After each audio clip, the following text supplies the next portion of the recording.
প্রিয় দর্শক শ্রোতা, আজ বৃহস্পতিবার 1 মে 2025 খ্রিস্টাব্দ, 18 বৈশাখ 1432 বাংলা, 2রা জিলকদ 1446 হিজরি।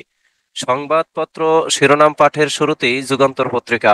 যুগান্তর পত্রিকায় শিরোনাম করা হয়েছে, প্রতিনিয়ত হুমকি, প্রস্তুতি না রাখা আত্মঘাতী। বিমান বাহিনীর মহড়ায় প্রধান উপদেষ্টা বলছেন।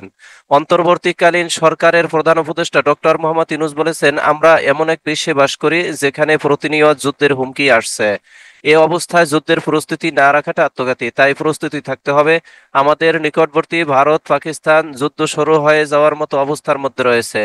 বুধবার ঢাকায় বিমান বাহিনীর বার্ষিক মহড়া অনুষ্ঠানে তিনি এসব কথা বলেন। সস্তা শ্রমের তিন খাতই অর্থনীতির মেরুদণ্ড, ভালো নেই শ্রমিকরা। দেশে বিনিয়োগ আকর্ষণে দীর্ঘদিন থেকে দুটি বিষয়কে গর্বের সঙ্গে প্রচার করে আসছেন নীতি নির্ধারকরা।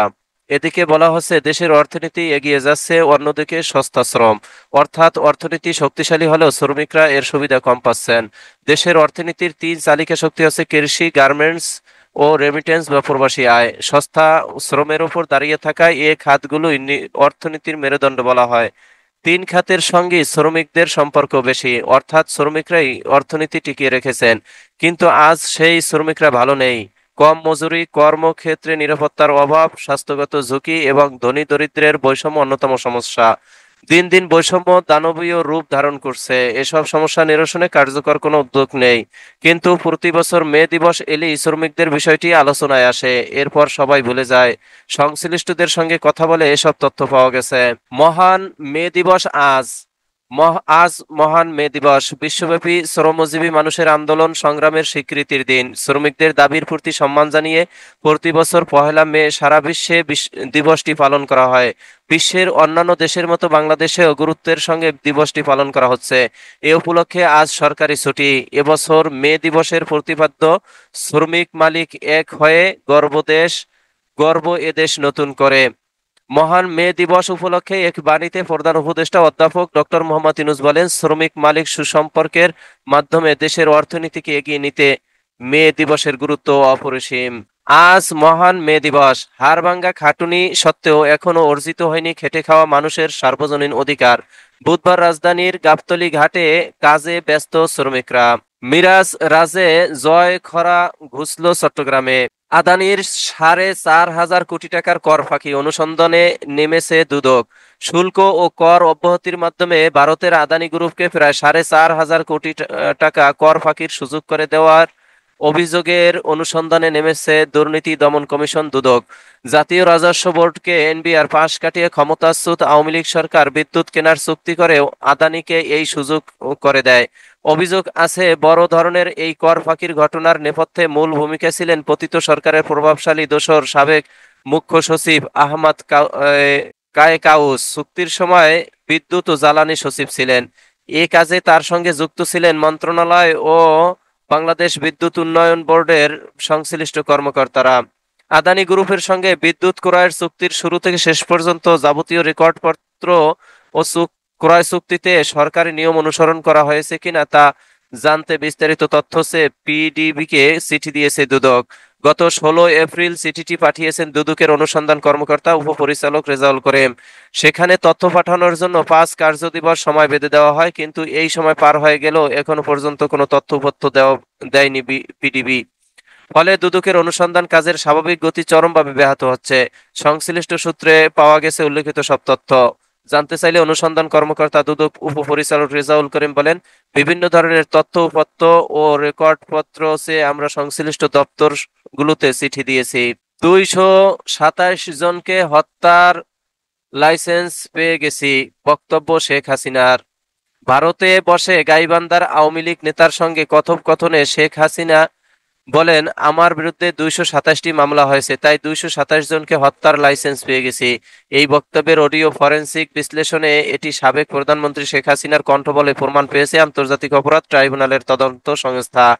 বুধবার ফরেনসিক প্রতিবেদনটি উপস্থাপনের পর বিচার কাজে বাধা কিংবা আদালত অবমাননার বিষয়ে ব্যাখ্যা চেয়েছেন আন্তর্জাতিক অপরাধ ট্রাইব্যুনাল।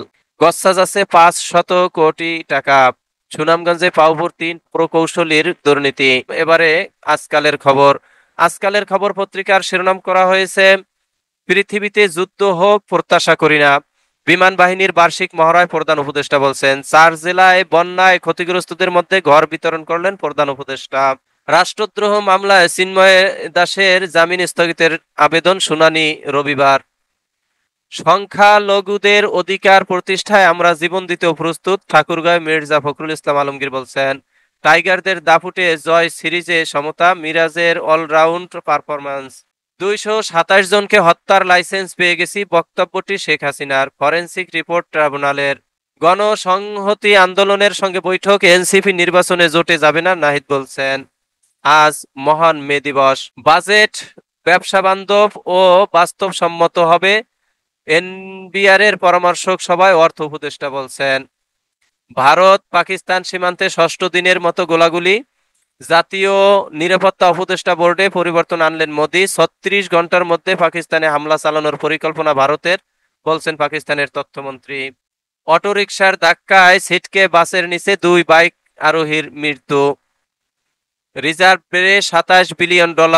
এই ছিল আজকালের খবর পত্রিকার প্রথম পাতার সংবাদ। এবারে শেষের পাতার সংবাদ।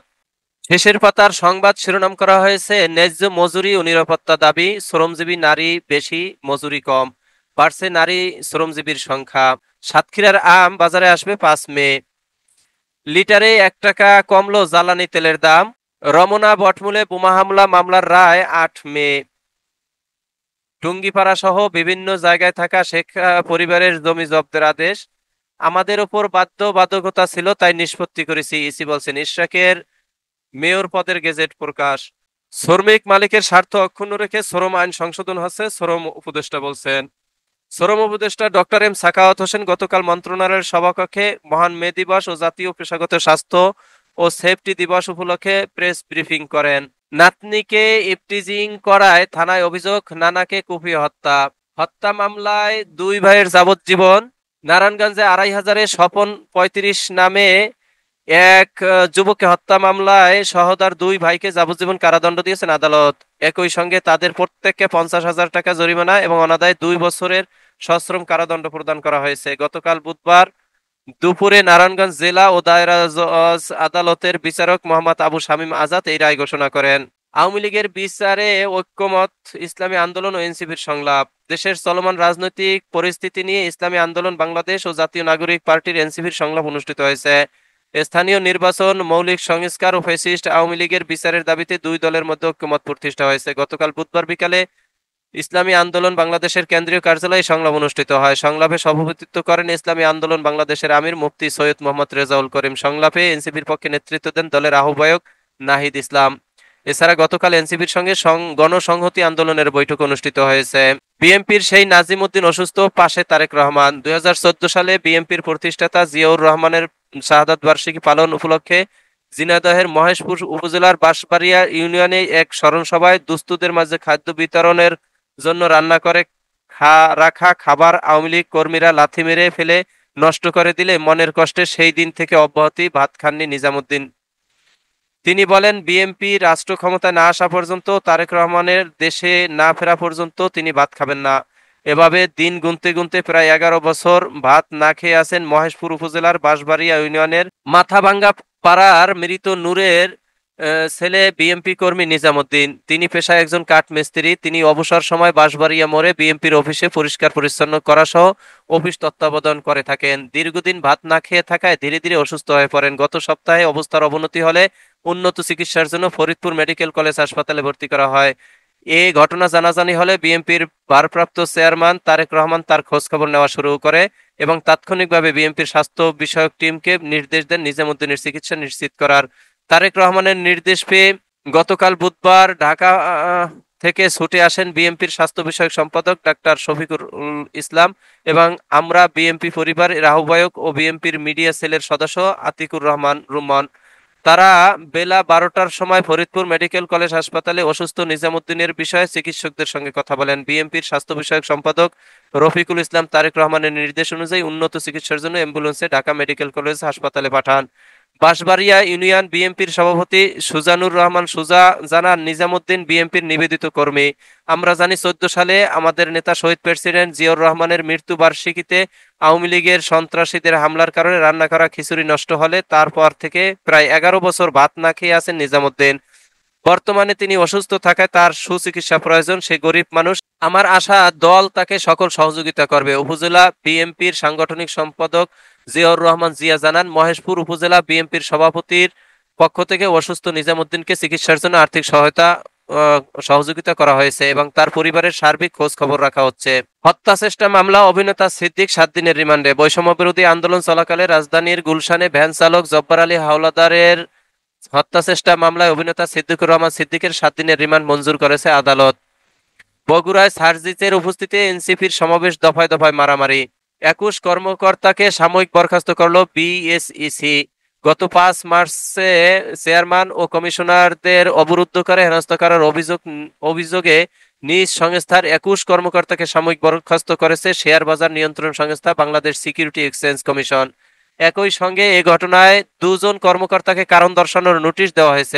গত মঙ্গলবার বিএসইসির জরুরি কমিশন সভায় এ কর্মকর্তাদের সাময়িক বরখাস্ত করার সিদ্ধান্ত হয়। গতকাল বুধবার সকালে কাজে যোগ দেওয়ার পর সাময়িক বরখাস্তের আদেশ হাতে পেয়েছেন তারা। বিএসইসির সংশ্লিষ্ট সূত্র এ তথ্য নিশ্চিত করেছে। আসিয়া ধর্ষণ ও হত্যা মামলায় সাক্ষ্য দিলেন 3 চিকিৎসক। পুলিশের ঊর্ধ্বতন 14 কর্মকর্তাকে বদলি। টিকাদান কর্মসূচিতে কোনো স্থবিরতা নেই, ডক্টর সাইদুর রহমান বলছেন। স্বাস্থ্য মন্ত্রণালয়ের বিশেষ সহকারী ডাক্তার সাইদুর রহমান বলেছেন, সরবরাহে কিছুটা সমস্যা থাকলেও সরকার আগাম অর্থ দিয়ে টিকা সংগ্রহ করছে এবং কর্মসূচিতে কোনো ব্যত্যয় ঘটেনি। টিকাদান কর্মসূচিতে কোনো স্থবিরতা নেই। গতকাল বুধবার রাজধানীর সিরডাফ মিলনায়তনে ইউনিসেফ ও স্বাস্থ্য সুরক্ষা ফাউন্ডেশন আয়োজিত আলোচনা সভায় একথা বলেন তিনি। পুলিশ ডেকে বন্দুকে আটকে তার হবু স্ত্রীকে ধর্ষণ, ছাত্রদল নেতা গ্রেপ্তার। ছুটির 3 দিনে রাজধানীতে 4 সমাবেশ। বগুড়ায় অটো চালক পিয়াল হত্যা মামলায় 2 জনের মৃত্যুদণ্ড। রাজধানীর 22 মোড়ে বসছে স্বয়ংক্রিয় সিগন্যাল বাতি। রাতারগুল সোয়াম্প ফরেস্টে রমরমা ব্ল্যাক টিকিট বাণিজ্য। আন্তর্জাতিক অপরাধ ট্রাইব্যুনাল তদন্তে সংস্থার সমন্বয়ক হলেন আনসার উদ্দিন খান পাঠান। পরকীয়ার জেরে পুলিশ সদস্য হত্যা, স্ত্রী সহ 2 জন গ্রেপ্তার। বোনকে ধর্ষণের পর হত্যা, চাচাতো ভাইয়ের যাবজ্জীবন। এই ছিল আজকালের খবর পত্রিকার শিরোনাম। এবারে প্রথম আলো শিরোনাম করা হয়েছে, আশু বাস্তবায়নযোগ্য সব সুপারিশে একমত নয় ইসি। সংস্কার কমিশনের বেশ কিছু সুপারিশকে আশু বাস্তবায়নযোগ্য হিসাবে ইসির কাছে পাঠায় মন্ত্রী পরিষদ বিভাগ। এ বিষয়ে গতকাল মতামত পাঠায় ইসি। আর্থিক সংশ্লেষ নেই, আইনে সামান্য সংশোধন করে বাস্তবায়ন সম্ভব, এমন 10-12টি সুপারিশের বিষয়ে ইসি একমত। বসুন্ধরা পরিবারের 22 কোম্পানির শেয়ার ও ব্যাংক হিসাব অবরুদ্ধ। সতর্ক ইসলামাবাদ, পাকিস্তানের জন্য আকাশসীমা বন্ধ করল ভারত। ইউটিউবে ভুয়া টকশোর সরাসরি বিভ্রান্ত মানুষ। ডিসমিসল্যাবের প্রতিবেদন, রাজনীতিবিদ সহ সুপরিচিত ব্যক্তিদের খণ্ড খণ্ড ভিডিও চিত্র জোড়া দিয়ে তৈরি করা হচ্ছে এসব টকশো। পোশাক খাতে মজুরি কিছুটা বেড়েছে, অন্য খাতে নয়। শ্রম সংস্কার কমিশনের প্রধান সৈয়দ সুলতান উদ্দিন আহমেদের বিশেষ সাক্ষাৎকার, বছর বছর শ্রমিকদের প্রকৃত মজুরি কমছে।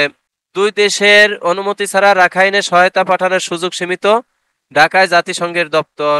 সুন্দরবনকে ঝুঁকিতে ফেলে প্রায় 200 শিল্প কারখানা স্থাপন। পরিবেশ অধিদপ্তর ঘোষিত ইসি মানা নিয়ে প্রশ্ন তুলেছিলেন শেখ হাসিনা, পরে তার পর্যালোচনা না করে শিল্পের অনুমতি দেওয়া হয়েছে। আগের সরকার সুন্দরবনকে রক্ষার বদলে শিল্প রক্ষার উপর জোর দিয়েছিল। দুর্নীতি প্রবণ মানসিকতা থেকে এসব সিদ্ধান্ত নেওয়া হতো। এই ছিল দৈনিক প্রথম আলো পত্রিকার শিরোনাম। এরই মাঝে শেষ হলো আজকে পত্রিকা পাঠের সময়। আপনারা সকলেই ভালো থাকবেন, আল্লাহ ভালো রাখুক এই প্রত্যাশা কামনা করে শেষ করছি। আসসালামু আলাইকুম ওয়া রাহমাতুল্লাহ।